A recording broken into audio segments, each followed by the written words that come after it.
তো কুল হু আল্লাহু আহাদ সূরা জানেন? হ্যাঁ হ্যাঁ, এটা জানি। সূরা ইখলাস জানি না, কিন্তু কুল সূরাটা আমরা জানি সবাই, তাই না ভাইজান?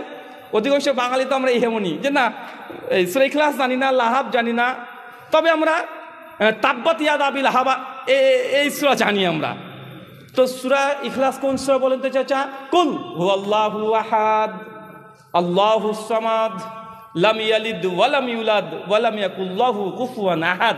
এই সূরা যদি কেউ 10 বার পাঠ করে, বাইতুল ফিল জান্নাহ, আল্লাহ বলছে জান্নাত তাকে ঘর দিয়ে দিব।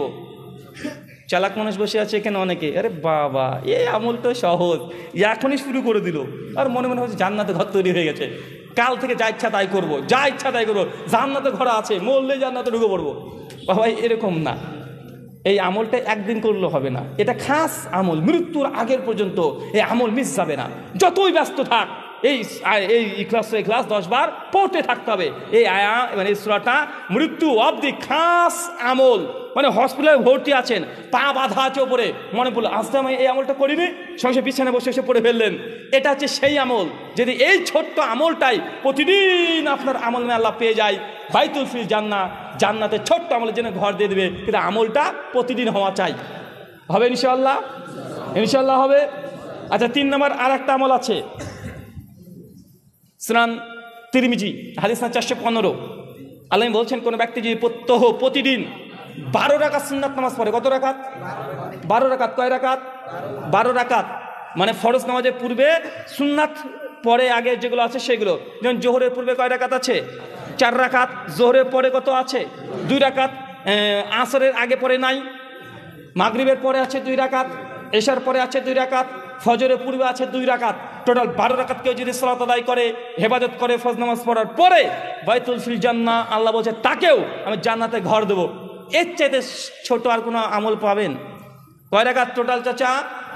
12 রাকাত। সহিহ বুখারী 731 নম্বর হাদিস, সুন্নাত নামাজ, নফল নামাজ মসজিদে নয় বাড়িতে পড়বেন। কোথায়? কোথায় পড়বেন? বাড়িতে পড়ে সুন্নাত। নফল সুন্নাত নামাজ কোথায় পড়া? সুন্নাত। বাড়িতে পড়া সুন্নাত। এক সুন্নাতের আজকে খিলাফ আমল করার জন্য আজকে আমরা অনেকগুলো সুন্নাতকে আমরা পাচ্ছি না। যেমন বাড়ি থেকে অজু করে ধীরে ধীরে যদি হেঁটে হেঁটে যান, ধাপে ধাপে নাকি আছে না ভাইজান?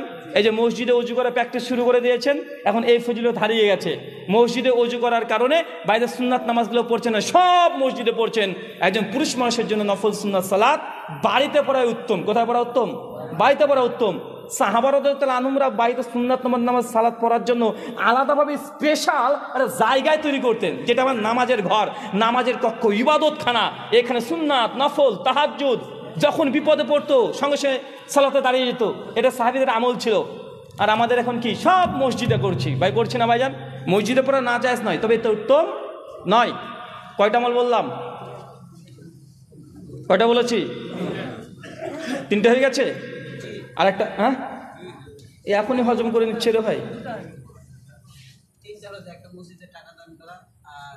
একটা মসজিদ তৈরি করে, শুধু টাকা দান করে শেষ করে দেন না যেন। 2 টাকা দিয়ে মসজিদ এখন জান্নাতে ঘর চাচ্ছে, দেখাচ্ছে। একটা মসজিদ সূরাতুল ইখলাস 10 বার, আর 12 রাকাত সুন্নাত নামাজ।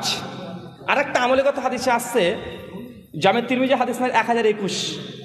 আল্লাহ নবী বলছেন কোন ব্যক্তি যদি মৃত্যুর কোনো সংবাদ শোনার পরেও যদি তাকদীরের প্রতি সন্তুষ্ট হয়ে যদি বলে আলহামদুলিল্লাহ, তারপরে ইন্না লিল্লাহ, এই দোয়া যদি পড়ে, এই ব্যক্তির জন্য আল্লাহ বলছে জান্নাতে বাইতুল হামদ, একটা ঘর নির্মাণ করব। বাইতুল হামদ মানে ওই ব্যক্তির জন্য একটা স্পেশাল ঘর তৈরি করবে, যার নাম বাইতুল হামদ। মানে মৃত্যুর সংবাদ শুনেছেন, আপনার ছেলে মারা গেছে, আপনি বাবা, শোনার পরে বলছেন আলহামদুলিল্লাহ, এই যে এই শব্দ বলেছেন, তাকদীরের প্রতি ভরসা করে যে আল্লাহ তুই যা সিদ্ধান্ত নিয়েছো তাতেই খুশি, আমার ছেলে মারা গেছে তো কি হয়েছে আল্লাহ, তোমার ফাইসালাতে আমি খুশি হয়ে গেলাম। এই অন্তর থেকে যে আলহামদুলিল্লাহ বলে ইন্না লিল্লাহ দোয়াটা পড়েন, বাইতুল ফিল জান্নাহ, আপনার জন্য জান্নাতে ঘর আছে। এটা খুব কঠিন, এটা কঠিন। তাকদীরের প্রতি বিশ্বাস লাগবে, ভরসা লাগবে, না হচ্ছে পারবেন না। টোটাল 4টে হয়ে গেছে। আল্লাহ সুবহানাহু ওয়া তাআলা 4টের মধ্যে যে কোনো একটার বরকতে তুমি আমাদের জান্নাতে একটা ঘর পা তৌফিক দান করে, সকলে পড়ি আমিন। আল্লাহ তুমি রাজ্জাক, তুমি রিজিক দাতা, আমাদের প্রত্যেককে হালাল উপার্জন করা তৌফিক দান করো, সকলে পড়ি আমিন। প্রশ্ন দিন না, আচ্ছা কয়েকটা দিন। আচ্ছা টাকাগুলো কি করবো তাহলে ভাই? হ্যাঁ রেখে দেবো না? আচ্ছা ঠিক আছে, রেখে দেবো। সালাতে টুপি মাথায় দেওয়া কি আবশ্যিক? আবশ্যিক ফরজ কেউ বলেনি, হানাফি, শাফি, মালিকি, হাম্বলি কেউ বলেনি। এটা মুস্তাহাব কাজ, ভালো কাজ, মুসলিমদের আদর্শ, দেবেন, এটাই জমহুরদের মত যে দেবে, এটা একটা মুস্তাহাব আমল, অনীহা করার প্রয়োজন নেই। শেখ আল্লামা নাসিরুদ্দিন আলবানী সিফাতুস সালাতুন নবীর মধ্যে বলছেন যে টুপি পকেটে আছে তারপরও দিচ্ছে না, এমন যেন না হয়। অনেকের আছে যে টুপি আছে দিচ্ছে না, এমন যেন না হয়। লিবাস আল্লাহ কোরআনে বলে দিচ্ছে নামাজের জন্য উত্তম পোশাক পরিধান করার কথা। জি ঠিক আছে।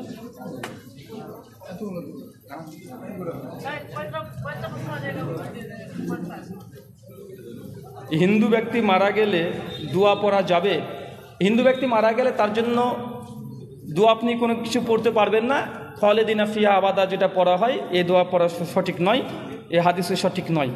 জাস্ট মারা গেছে, মারা গেছে। হ্যাঁ, অমুসলিমরা মারা গেলে লাশ যদি যায় দাঁড়ানোর কথা আছে।